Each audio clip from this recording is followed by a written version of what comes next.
Hello, I'm going to share about my final project, Enhancing Clinical Reasoning Through Case-Based Learning in Pediatric Occupational Therapy.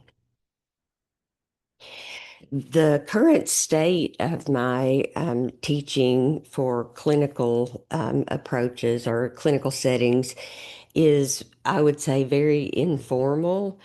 I usually include the instruction during the sessions a little bit, but mostly I would say that the majority of the instruction takes place after the session, and I have not in the past typically used a structured framework.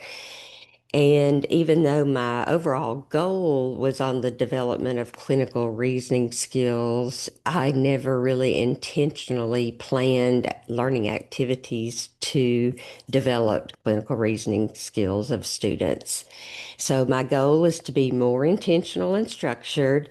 I'm going to use a case-based learning um, approach, and my goal will be to promote clinical reasoning during the case-based learning. I'll use the 1 minute preceptor approach so that the students can justify their decisions and their thought processes.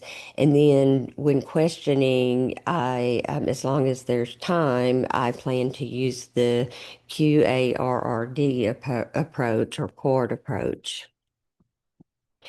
So the learning activity will last 15 to 20 minutes, and my goal is to enhance the students' clinical reasoning, critical thinking, and their decision making when working with pediatric clients.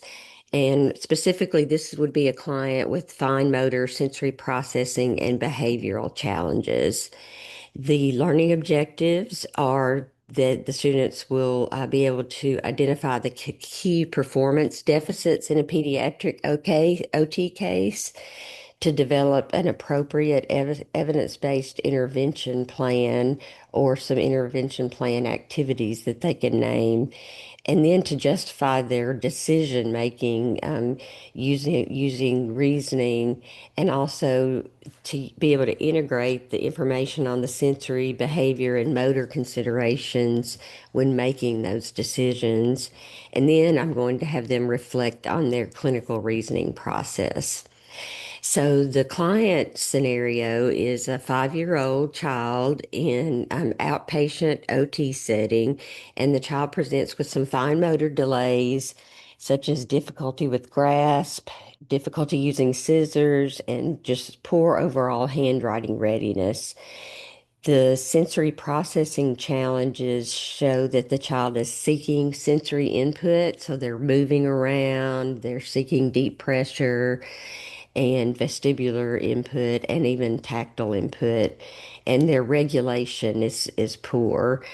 The behavior concerns, they tend to throw tantrums or be very resistant to transitions and have a low frustration tolerance. So for the activity flow for this 1 minute preceptor model, for the getting the commitment, I'll ask the students, what is the primary concern after they've been given the case information, and what would you focus on first? And then after they share that information, I'll ask, what led you to that conclusion? And I might ask the QARRD questions. I would try to get into that higher level thinking by asking open-ended questions from the Bloom's taxonomy higher levels, like, why did you select the frame of reference that you did to guide you? What other considerations did you keep in mind when you made that decision of what you're going to focus on first?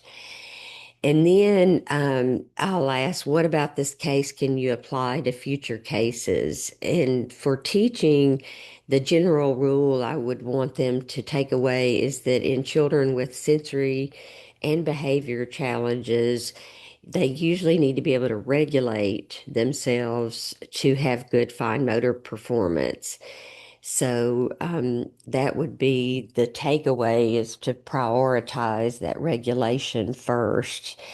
And then to reinforce what was done well, I'll hopefully, if they're able to identify how their sensory regulation of the child impacts participation, I'll point that out. If not, I'll point out whatever they did do well.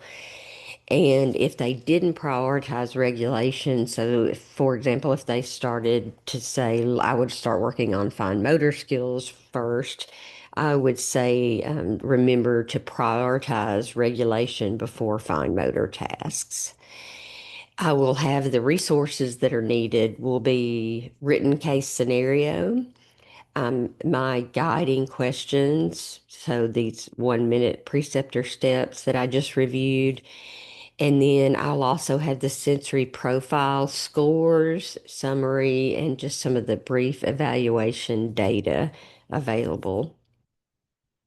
To assess student performance, I'll observe the students while they participate, their clinical reasoning, I'll observe, and how they respond to verbal feedback and what kind of verbal feedback they give. And then at the end, I'll have them write a written self-reflection on their clinical reasoning throughout the process.